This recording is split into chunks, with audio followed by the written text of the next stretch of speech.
আমি একটা মৃত্যু নিয়ে ভীষণভাবে উদ্বিগ্ন। এই মৃত্যু এত নৃশংস, এত ভয়ঙ্কর, এত কল্পনাতীত আমি কখনো শুনি নাই, দেখি নাই, পড়িও নাই। ইদানিং পত্রপত্রিকার মাধ্যমে এবং বিভিন্ন ইলেকট্রনিক্স মাধ্যমে, বিশেষ করে টেলিভিশন, আমি এই সাবজেক্টটা আমার কাছে খুব নাড়া দিয়েছে। আমি একদিক থেকে খুব কষ্ট পেয়েছি যে যেভাবেই ব্যাখ্যা করুক না কেন, মানুষের মৃত্যু এভাবে হতে পারে না, এটা গ্রহণযোগ্য না। কোনোভাবে এটা সাপোর্ট করা তো দূরে থাক, এটা মানা যায় না।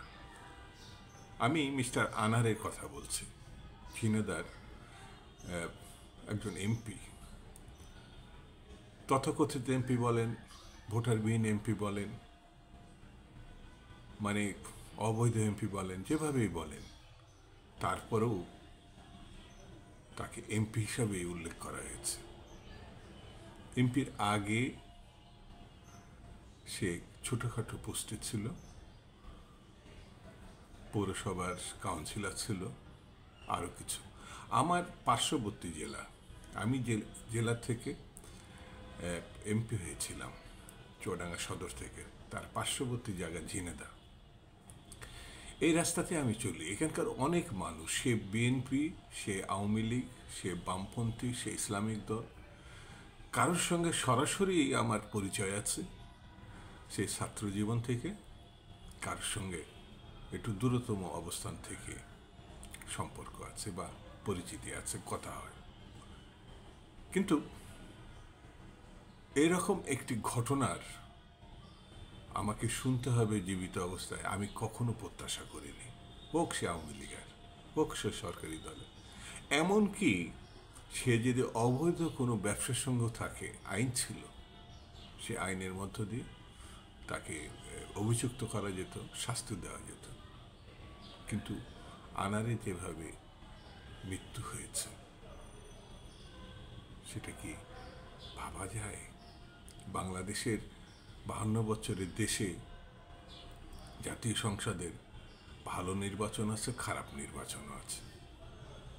অনেক ভালো ভালো ইতিহাস খ্যাত মানুষ এই জাতীয় সংসদে ছিলেন। যেমন ধরেন মরহুম শেখ মুজিবুর রহমান, যেমন ধরেন দেশনেত্রী বেগম খালেদা জিয়া, যেমন ধরেন এখনকার প্রধানমন্ত্রী শেখ হাসিনা। এর মধ্যে আরও তো অনেক, ব্যারিস্টার মওদুদ, জমিরুদ্দিন সরকার, অথবা আব্দুল মান্নান টাঙ্গাইলের, অথবা কাদের সিদ্দিকী, অসংখ্য 52 বছরে তো অসংখ্য মানুষ এখানকার সংসদ সদস্য ছিল। আমি নিজেও ছিলাম একাধিকবার। এখানে ভালো এবং মন্দ সমাজে যেমন থাকে, যেমন শিক্ষক, সব কি ভালো, কিছু তো খারাপ থাকতে পারে। ডাক্তার, ইঞ্জিনিয়ার, লেখক, বুদ্ধিজীবী থাকতে পারে ভালো, থাকতে পারে খারাপ। কিন্তু এই ধরনের মৃত্যু আমার বিবেচনা, এটা কি আমার মতো করে আমি যেভাবে ভাবি, চলি, ব্যাখ্যা করা যায় না। প্রতিদিন যেভাবে একটার পর একটা, আপনি চিন্তা করতে পারেন, তাকে হত্যা করা হয়েছে বালিশ চাপা দিয়ে, তারপরে তার লাশ পাওয়া যায়নি, মাংস খণ্ড খণ্ড করা হয়েছে বলে উল্লেখ করা হয়েছে। এসব বলাও খুব কঠিন। এই যে আমি বলছি, যারা শুনবেন, যারা দেখবেন, মাফ করবেন, আমি আমার অনুভূতির কথাটা আপনাদের বলতে চাচ্ছি। আমরা কোন জায়গায় এসে দাঁড়িয়েছি, কোন জায়গায় দেশটা এখন, দেশটা কোন জায়গায় এখন, কারা নেতৃত্ব দিচ্ছে, সরকার কোন জায়গায় দেশটা নিয়ে দাঁড় করাইছে। এটা এইভাবে চলতে পারে না। এর থেকে আমাদের বেরিয়ে আসতে হয়। না আসলে এই দেশটা ফেলিওর রাষ্ট্র, ব্যর্থ রাষ্ট্র, খালি সিলমোহর পড়তে বাকি আছে। আমি কি ভুল বললাম?